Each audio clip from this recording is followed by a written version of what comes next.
Everyone. Thanks for being here for what is, for lack of a better title, my farewell news conference, or my last news conference. Here with Mayor-elect Jason Solomon, who will come to the podium as soon as I'm done here and wrap things up for us. I just have a list of general metrics and general information on the city to let you know what's going on at City Hall, what city operations are going through at the moment. And I think then I have a couple of special interest items that I'll chat about a little bit. We'll have Jason talk. We can take all the questions you have. Just a reminder to the media to come over to the podium and ask your questions so it can be available to the viewers. So first of all, I want to talk about building permits. This is a general indication of the local economy as far as the building and development community goes. And there are plenty of building permits being issued, especially residential and multifamily housing permits. 1,086 permits issued through the first 5 months of this year. That's a strong number in par with other record years. We have 326 residential permits, which is high, higher than normal. Typically, we would get less than that in a year's time. So this has been the case for the last couple of years, high numbers. 111 commercial permits and 1,228 multifamily units approved for construction. So Rapid City is still building apartments.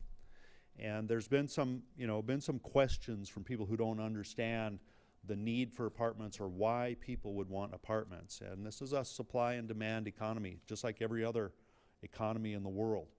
And there's a demand for apartment spaces. First of all, the affordability of housing and the new generations that are coming up into the workforce and coming up into the housing market are not necessarily compatible. I mean, not many people buy their first house when they're 18 or 20.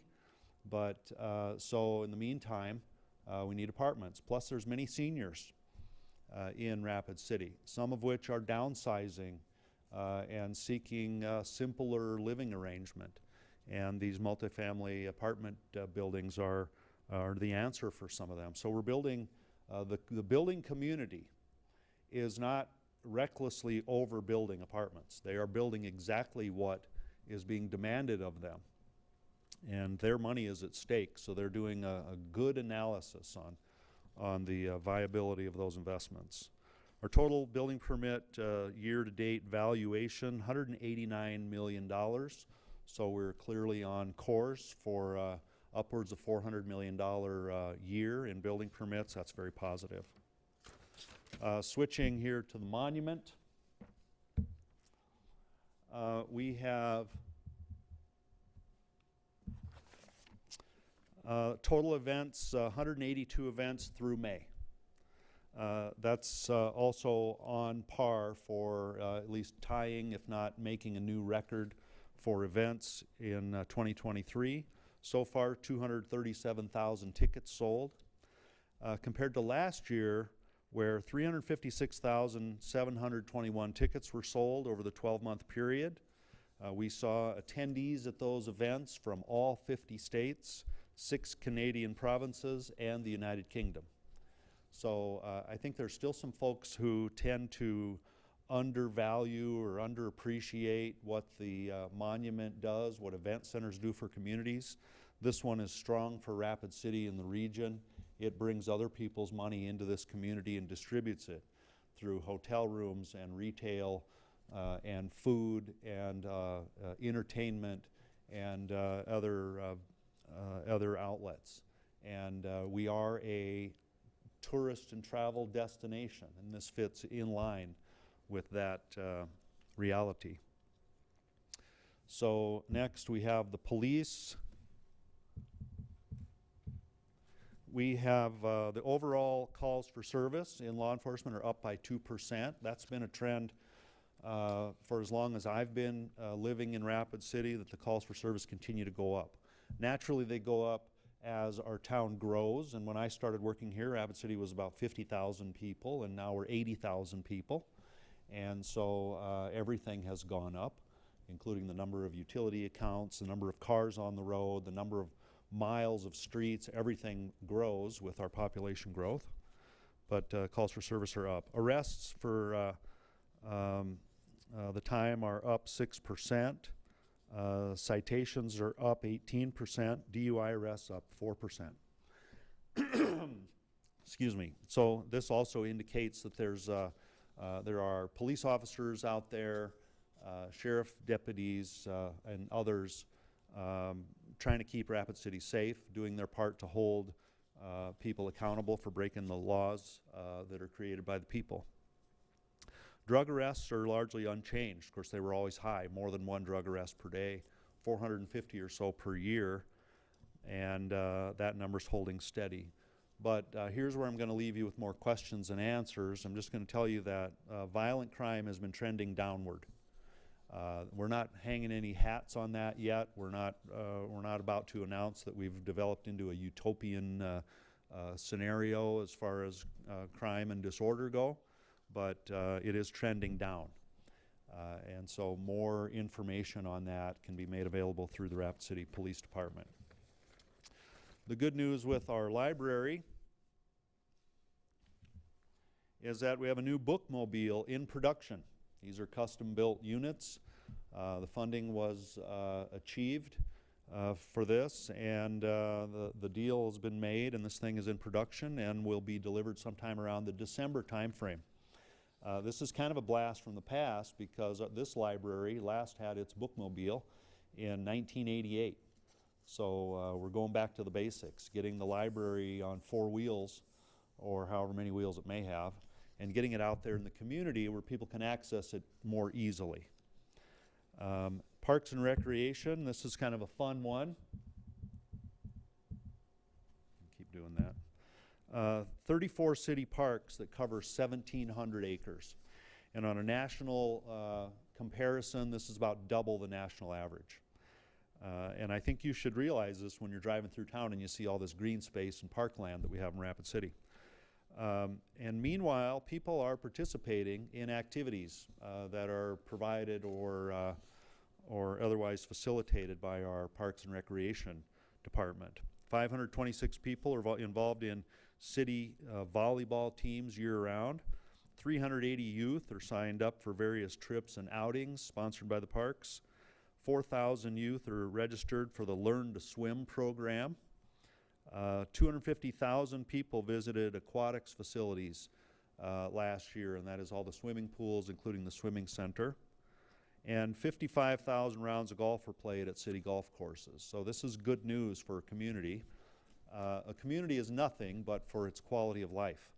Its quality of life is enhanced by the outdoors and by recreation and by people feeling free to go do that, free and willing to go get that recreational enjoyment and experience. That's very positive for us. Public Works. Our Streets Division typically fills around 500 potholes a year. That can be handled easily by contacting the pothole hotline. And most potholes here are filled within 24 hours of the time the Streets Department gets notified. They also remove dust, dirt, and debris from the streets, the equivalent of 38 rail cars. Typically it's around 300 or more tons of debris that are swept off of the city streets. That's important because it makes the streets safer, obviously, but it helps with the air quality. When there's too much dirt on the streets and the cars drive by, it affects the air we breathe. Solid Waste has picked up trash and recyclables 1.1 million times over the last year from 21,800 addresses. So this is a never-ending, as you can imagine, never-ending process, and one that is certainly underappreciated. And so my hat is off to them as a resident, as a consumer, as well as a mayor. I'm very appreciative of the people that do the work that get the least recognition, it seems. They have also picked up, they've picked up and processed 3,100 tons of recyclables and picked up and processed 170,000 tons of other material. Material is the solid waste word for garbage, and so that stuff is being picked up a lot. Next on to the utilities. The water department treats and distributes almost 3.5 billion gallons of year annually. That is 9.5 million gallons of water per day that we get out of aquifers, out of the Rapid Creek, and all of the contributing water sources. And that then is treated and made into some of the safest water in the nation and delivered to households. Water reclamation, that's your wastewater treatment process, has received grants from the Department of Agriculture and Natural Resources and the State Revolving Loan Fund for a new reclamation plant rebuild or enhancement. That will take place and should be online in about 2026. And as you might imagine, the more toilets flushing, the more sinks where water is pushed down, that results in more processing that directly relates to the size and the capacity of the facility we have. So they process nearly 3 billion gallons of wastewater. And they get all of that wastewater through 363 miles of sewer pipe. And they access those things through 7,400 sewer manholes. And so there's a lot to say about infrastructure in Rapid City, and it's extremely expensive, especially in a town that is sprawling like ours, where we have about 10 square miles more than the city of San Francisco. And so we have no lack of elbow room in Rapid City. Rapid Transit has given more than 250,000 rides annually, including 40,000 rides for the 2022-23 school year in the Youth Ride Free program. These are kids that are taking our rapid transit system to school and back every day. They take it to the library. They take it around even into different neighborhoods to visit their friends. So that's been a very positive thing. The fire department calls for service up 2.6%. And since 2015, when I took over, the calls for service in the fire department are up 48%. So if you're ever wondering why we need to grow these public safety resources, there's plenty of evidence to justify this. And I don't think anyone would agree that it's a good idea to skimp on public safety resources just because your town is growing or because the budget is tight. And that's a constant balancing act, has to be done by government to provide public safety, not only in police and fire, but in other resources as well. I mean, wastewater treatment is public safety, and delivering safe water, all of those have a link to public safety. The finance end of the city, we're halfway through the 2022 audit. We have annual audits here to make sure the taxpayer money and resources are being used appropriately and in accordance with the law. We've completed the 2023 mayoral recount, which is really no small task. The finance department has integrated the community enrichment division. We started off calling that the grants division, and this is a self-funded grant management program that is bringing in additional revenues to the city as well. We are establishing a laddered investment approach to the city's $240 million in liquid assets. We're going to invest in a more productive fashion that's going to bring more revenue into the city, which hopefully will lessen the burden in other areas. More information on that can be available through the finance Director Daniel Ainsley. Our general sales tax collections are 3.6% higher than in 2022. So they're a little bit higher than we had initially expected, which is good news. The BBB tax, which is officially is called the Gross Municipal Receipts Tax, it's nicknamed the Bed, Booze, and Board Tax. That collection's 5.7% higher for the first quarter in than it was in 2022. So people are out there spending for entertainment, food, and drinks. Now, this is one that's another question I'm going to leave you with.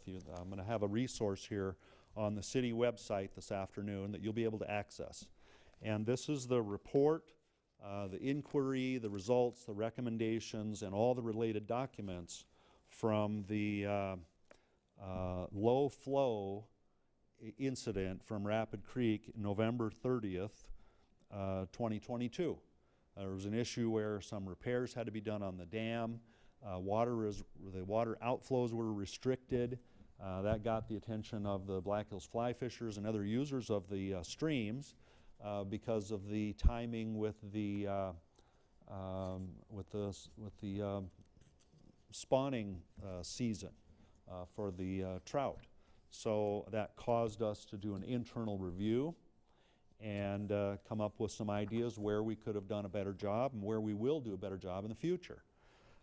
It's got to be understood, though, that Rapid City doesn't own and have the right to do whatever we want with Deerfield Dam or Deerfield Reservoir, Pactola Reservoir, Pactola Dam, Rapid Creek. We don't own that.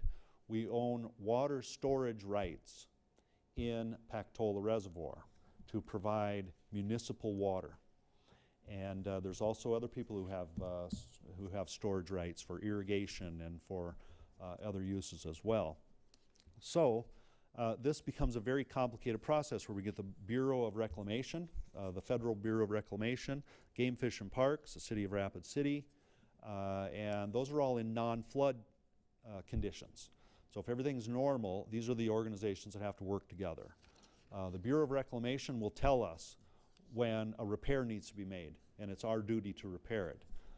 Meanwhile, it's our obligation to have a maintenance program for scheduled and unscheduled maintenance, so that if once a year some sealing has to be done, then we can choose the appropriate time frame for that sealing. If there's a breakage in the dam works, then that would be an unscheduled maintenance, and that would have to be done in coordination with the other entities. It's no one's goal to deplete the fish population or cause harm to the environment. However, we have to understand that there are higher powers involved here with the dam and with the water coming down there. In fact, 2/3 of the document you'll see online it has to do with the very complicated agreements we have with the federal government and some other entities. And but we've got a list of recommended actions, which include some things that are being done right now, such as mandatory news releases every time the water flows change out of Deerfield Dam or Pactola Dam. That's something that we imposed on ourselves to keep all the other stakeholders apprised of what's going on, and also to help keep us accountable, to create a system of checks where they can bring into question our timing on a repair or the need for this type of thing. So we're forcing ourselves to open up the lines of communication to make sure that we don't cause some damage either inadvertently or recklessly. And the other recommendations can be read here online. The inner workings of the dam through the Bureau of Reclamation, there are some things that are controlled. Some of the information is controlled. So it's not to the secret or classified level, but it's to the controlled level. So it's basically a need to know. And frankly, the mayor doesn't need to know where the big levers are in the dam to turn up the water or turn it down, but there are people who are in the need. to know. So a lot of that information will never be public for everyone to view, but it is under a highly managed and regulated system, okay? So this will be on our city website this afternoon.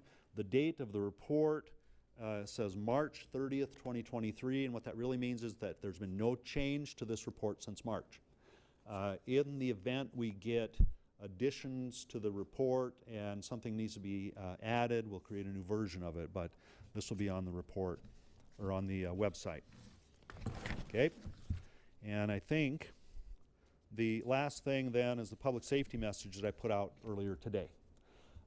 This is something that really can't be played off as trivial.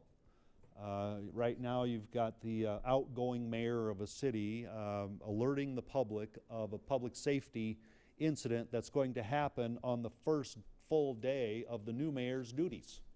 So it is awkward. However, this threat exists through work with the police department and other resources. We've got intelligence information and we've got public information that there will be a demonstration, a march planned for 4:00 p.m. on July 4th. This march will assemble down near the intersection of East Boulevard and Kansas City Street. Not coincidentally, close to the public safety campus, the Pennington County Jail, and so on. What we know from the group, NDN Collective, is that they do not cooperate with the government. They do not apply for permits. They do not tell us of their plans. In fact, in the past, they've been outwardly deceptive of their planning. And so, although a march is being advertised, we don't think that's the extent of it. We think there's going to be more demonstration activities that are going to highly inconvenience or otherwise put the public at risk. They will likely block traffic on major roadways. This will cause a disturbance in the traffic flow. And for those motorists who may need to get somewhere, including fire trucks, ambulances, police cars, there will need to be some necessary rerouting. That puts someone at risk. There's been an emphasis on climbing, use of blockades, using tactical media measures, and climbing. So this organization, NDN Collective, has put on training seminars to teach people how to demonstrate in a way to block roads, to climb structures, and so on. So the point of this, and you can see my written message out there, and feel free to reproduce that, but the point here is that we need the public's help. The public has far more eyes and ears, as you know, than just the government does. And so we need the public's help to report suspicious things. People who may be scoping out a building that may be easily accessed for climbing. Someone who sees people acting in any suspicious manner leading up to the 4th of July. And if this appears to be an emergency, the public can call 911. If it's a non-emergency, but we need to know, there's the non-emergency number for police dispatch, which is 394-4131. And then also anonymous tips can be sent to us by texting RCPD to 947-411. And that information is also contained in the public safety message. So this is something that will cause some inconvenience. My advice is for the public to stay away from these areas, to keep your eyes and ears open, and to communicate with authorities so that we can do as much mitigation as practical. It's not our intent to have a major clash, but this is July 4th comes on a time that is extremely busy for public safety. So the public safety resources will be depleted. There will be no firefighter, paramedic, police officer sitting around doing nothing on these holidays. It's a very busy time for us. There may not be any or many of them or who even have the day off. So we're expecting that this is going to be a very expensive demonstration for the taxpayers, and therefore I think a communication is necessary and justified to let you know what we're learning. Okay. Now finally, I'd like to thank the members of the media for being here and for interacting with me and other public officials. I think the media is the window, the citizens' window that they look to find out what's going on in government. It helps to create transparency. It helps to erase any of the secrets. And I think the relationship government has with media is a very important one. And if it's a positive relationship, I think the relationship is very beneficial to the community. I've seen other entities where they have a very negative relationship with the media, and it only hurts the customers, the people who are paying the taxes, funding the government. It doesn't do anything for anybody else. I'd like to thank the members of the media for doing a good job in Rapid City and for promoting all that's going on, good, bad, and otherwise in the city. I go to places all over the state, and I hear from people that they saw on the news what we're doing and saying in Rapid City. I mean, people in Phillip are connected, people in Hot Springs, people in Pierre. There's lots of people who have their eye on Rapid City and the goings-on here, and that's thanks to you. Also thanks to the citizens in general for supporting me, for supporting the city, for having faith and trust in us as we do the work that's in front of us. And you know, to that end, I mean, I've been here for 8 years. I was elected in 2015. Again in 17, the terms changed. I was elected again in 2019 for a 4-year term. So I've been here for 8 years. And it's time for me to move along. That's good for me personally, and I think it's also good for the city. There's all kinds of things that I'm proud of and fond of, and I'll walk out here thinking that I really made a difference. That on the first week or month, the new mayor may decide isn't really a priority, and he may change that or let that go. That's the benefit of change. The benefit of change does not take into account everyone's ego. And the fact that all of my energy, all of my successes as mayor have peaked in the first 5 years and now have been settling, at a lower level, that fact is another reason for change. And so Mayor Solomon will come in here about 20 minutes or so into the city council meeting on July 3rd. He'll be sworn in. I'll get my walking papers and leave out the door, and we'll be into a new era. And I have the utmost confidence in Mr. Solomon and the administration he'll put together leading our city forward. And I promise, although I may have a thought under my breath, I'll never publicly come out and say, oh, you're doing it all wrong. You should do it the way I did it for 8 years, because I know that's not how we progress. That's not how change benefits us. And in fact, that's how the lack of change harms us. So anyway, I'd like to say again, thank you to everyone. And now just like to introduce future Mayor-elect Jason Solomon to come up, see if he has any words, and then we'll take questions.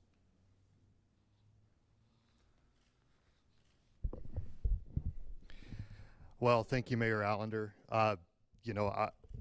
Monday night will be official, but I've had the pleasure of working with him for 6 of those 8 years, serving with him.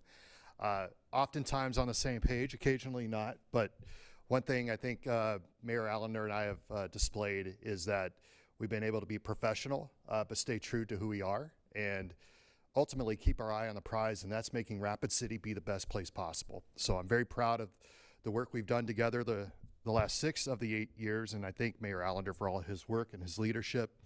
He's been very helpful in this transition. I think that's a great signal for our community. He's been very intentional about that, and of course, I welcome it because, one thing I've learned as a leader over the years, whether military and business or in ministry, is I've come to value humility, that you don't actually know it all.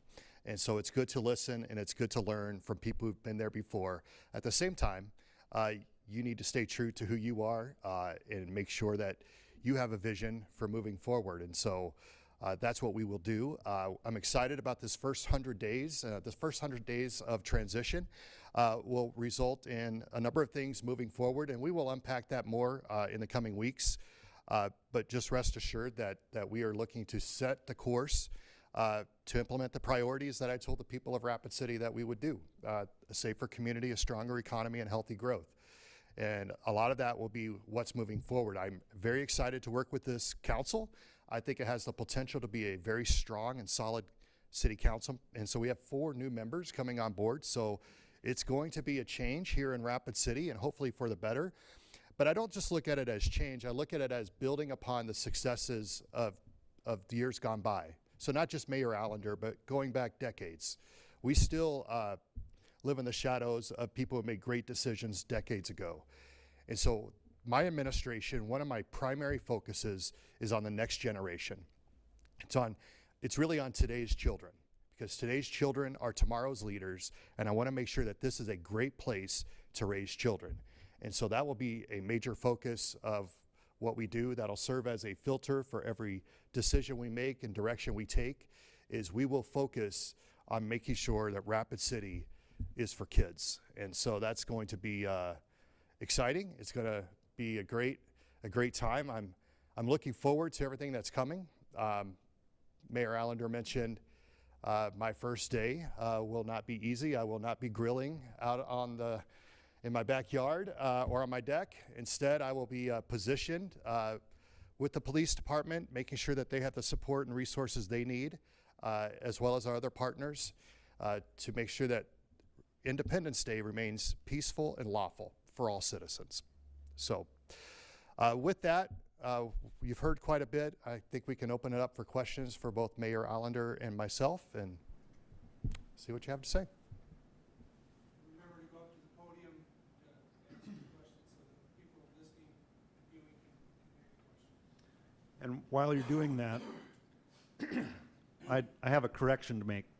I said something that was wrong, and Daryl was good enough to write me a note scolding me for this, but I said we filled 500 potholes a year. That's incorrect. We get about 500 calls from citizens per year.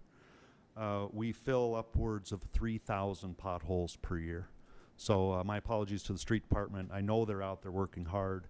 They're probably filling some of those potholes right now as we speak. So it's not 500, it's 3,000. Secondly, I don't know if this is a typo or if it's oh no, it's a typo. God dang it. Well, the tip line is 847-411, not 947. I said it wrong. So hopefully the news media, maybe you can say that, 847-411. Text RCPD to 847-411.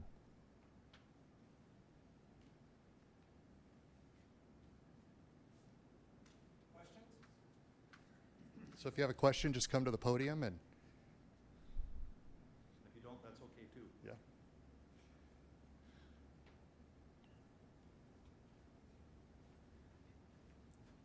Can you guys just talk about some of the precautions you're taking for the protest that's going to be happening on the 4th?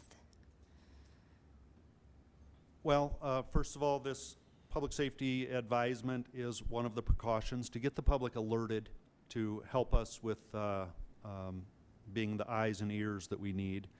Secondly, obviously our fire and police resources have been communicating. The multiple law enforcement agencies in the area have been communicating and planning for this.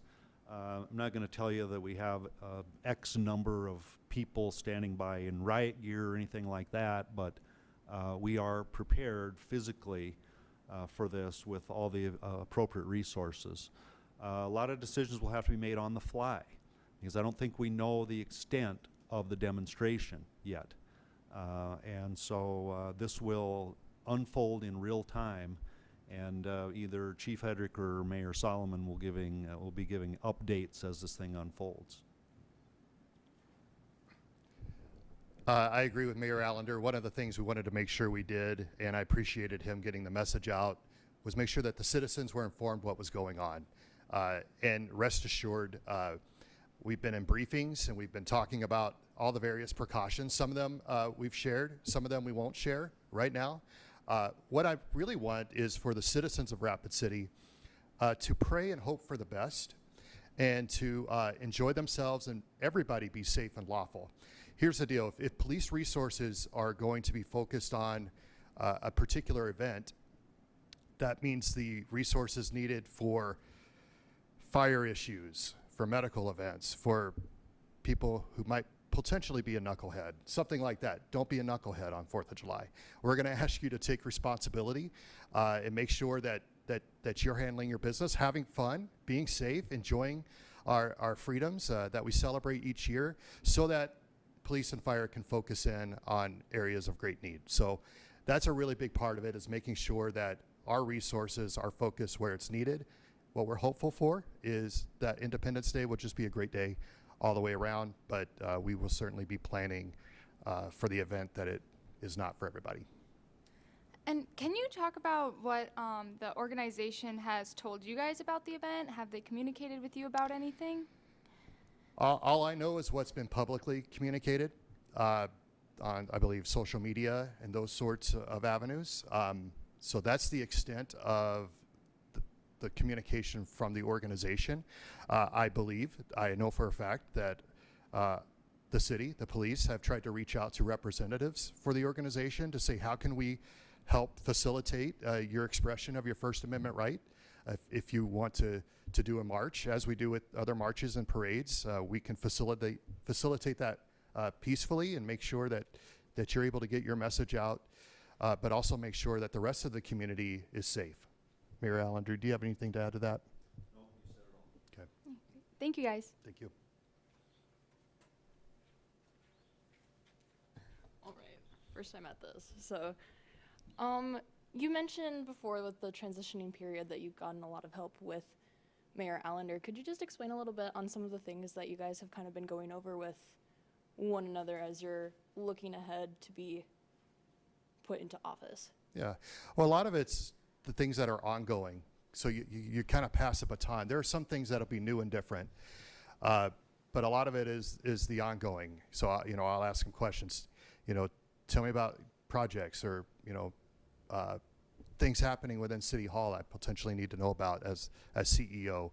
I've asked him, just because he's been a police chief and he's served as mayor, I have asked him questions. Hey, how would you handle this situation? Doesn't mean that's exactly how I will handle it, but I like to know what his justification is, what his thinking is. And so I've asked him quite a bit of questions. A lot of it's, small things to big things, as you would expect.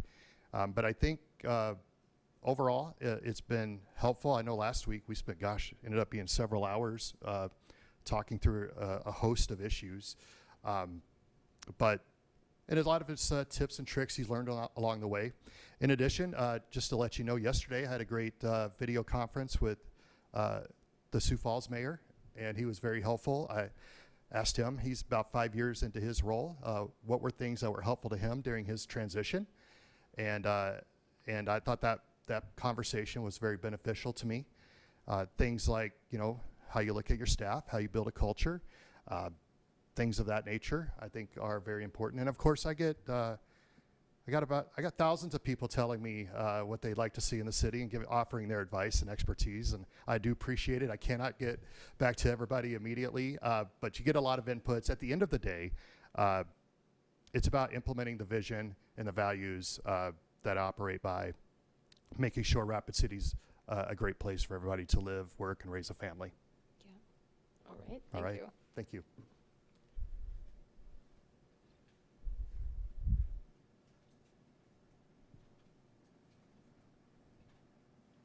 Hi, my name's Kristen. I'm with Coda Territory News and Black Hills Fox. I'm running the camera that's on the far right. If you are speaking, if you can try to just towards the right of the camera, that'll line you up perfectly.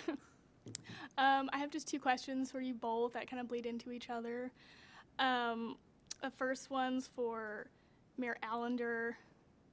You were the mayor for 8 years. How has your action changed during this time to better mold the community since you started and where you are now? Well, that's a good question, maybe a deep question. Oh, yeah. So, Thank you. Yeah, just to the right of it. Thanks for the question. When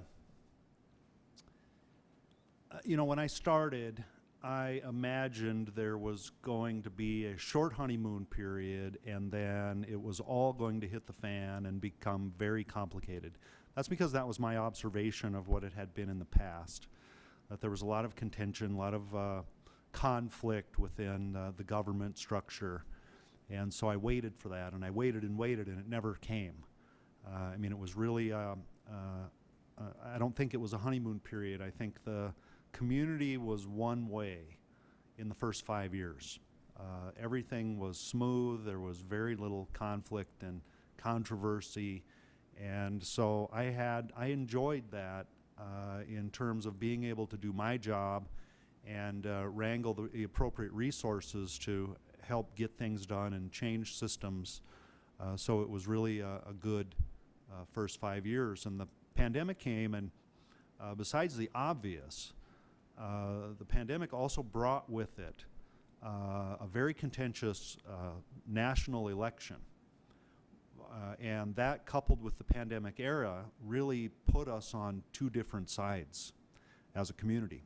And not only, I mean, we were on two sides before, it's that we were willing to get along and work together. But there was a social degradation after the pandemic and after the 2020 election. So I think that's stalled progress in Rapid City a little bit. It's changed attitudes and changed a willingness to work together. So everything after about 2020 has been more difficult. So it's taken more lobbying and more explanation and more effort to do even some mediocre-sized things.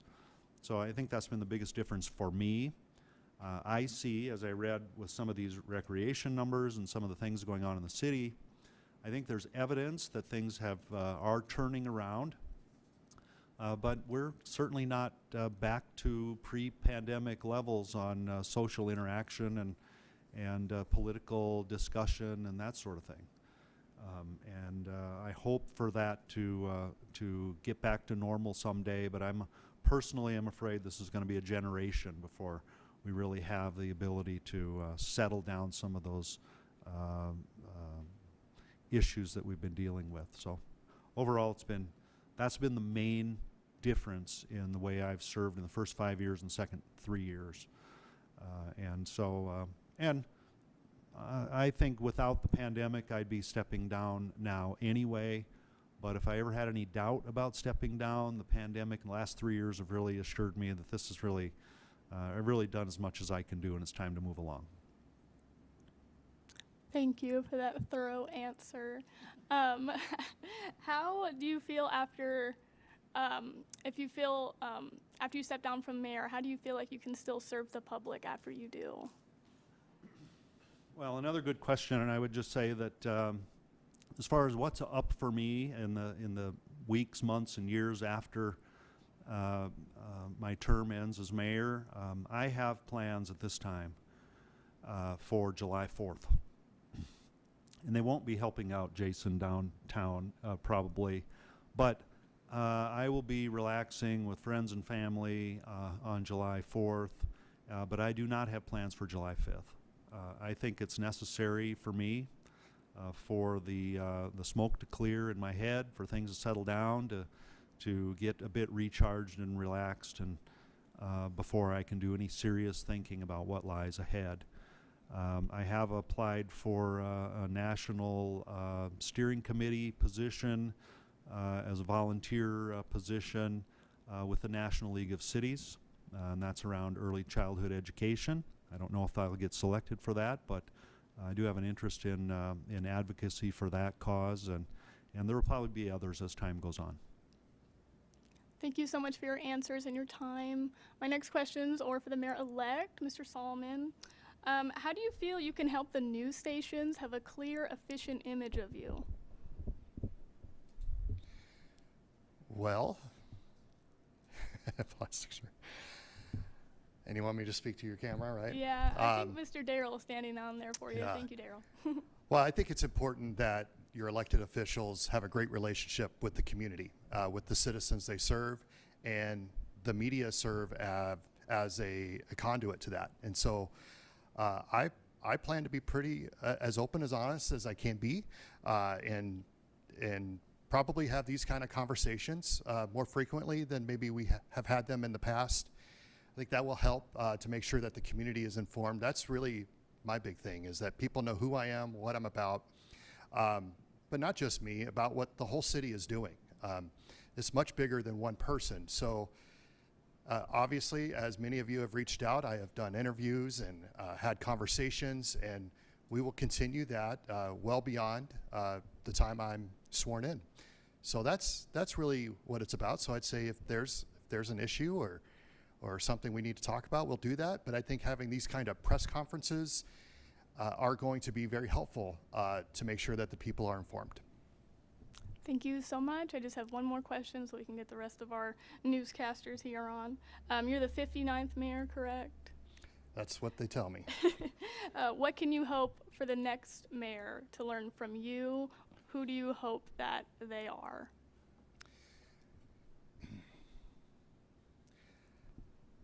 I learned a long time ago that leadership is not about casting the biggest shadows, but leaving the biggest footprints. And so what I hope is to leave it better than I found it. I think that's the hope of anybody who takes over an endeavor. And so this city is doing very well, and I want to help make it even greater. And so for the next mayor, what I hope is that they would take whatever is given to them and help them lead this city to even a better and brighter future than I could. That's true, by the way. All leaders should think that. You want to develop leaders who are hoping to do that. As parents, you do that. You want your kids to have a better and brighter future than you even did. That's certainly what I want for this city. This is not about me. This is about Rapid City.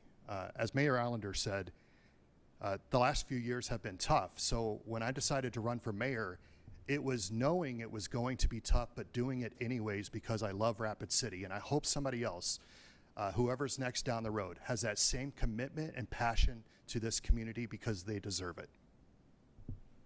Thank you so much. That's Thank all I you. have.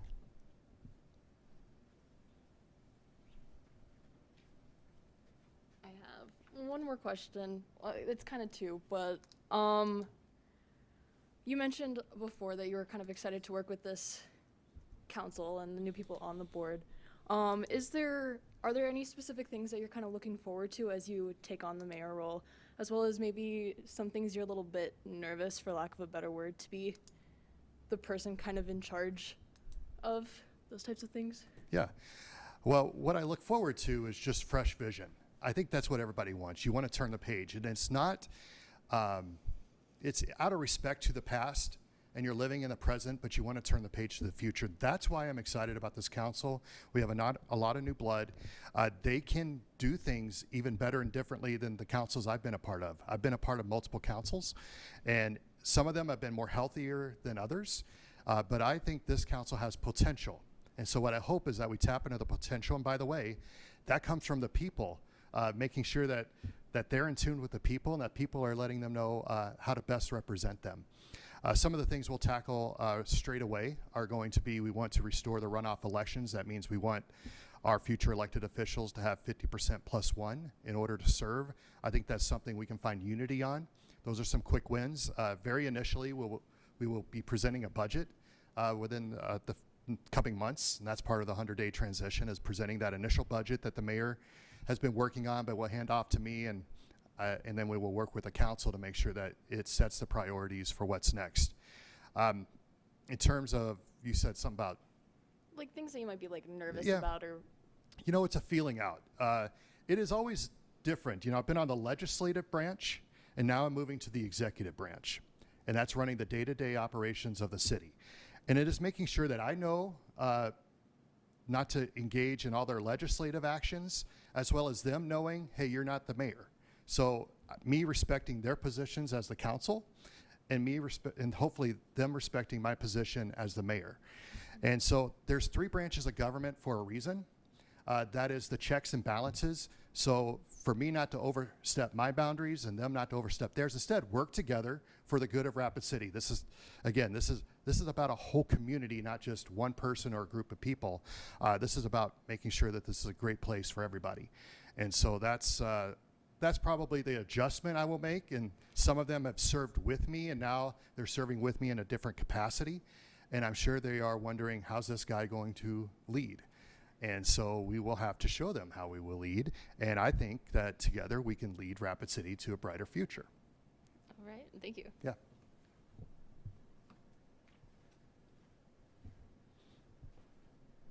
Anything else? Can I just say one last time? And I said it before, but I just want to make sure it's captured. I greatly appreciate Mayor Allender and his service to Rapid City. He served 8 years as mayor. He served many, many years in the police department, including as police chief. And so, Mayor Allender, I hope you know that as you drive through Rapid City and spend your money here, that your fingerprints are on a lot of things that will outlive you. And that's the thing, is you want to outlive your life. You want to live in such a way that you made a positive contribution and maybe even planted trees that you never sat under. That is certainly true of you. I thank you for all your service. He is, I love his sense of humor, especially now that he's getting out of office. It's really restoring back to normal, which I really appreciate. We'll probably need that every now and then. All I got are dad jokes. So he's a lot more witty than I am, but I've enjoyed serving with him through the good and the bad. We've been through quite a bit together. And you know, here we are at this phase, and I'm grateful. I'm grateful that we have a mayor who's willing to be helpful on the way out. I'm grateful that I don't pretend to know all the answers and ignore what he has to say. And I think that's an example to everybody. That's how you build a brighter future. Is the previous generation handing it to the next generation who are going to do the same. And so I'm grateful for that opportunity, and want to give Mayor Allender one last opportunity to share some remarks before we close up. Well, I don't really have anything besides let's be safe and have fun on the holiday, and attend the fireworks or some other event. And thanks for being a good part of the community and for making us who we are. Appreciate it.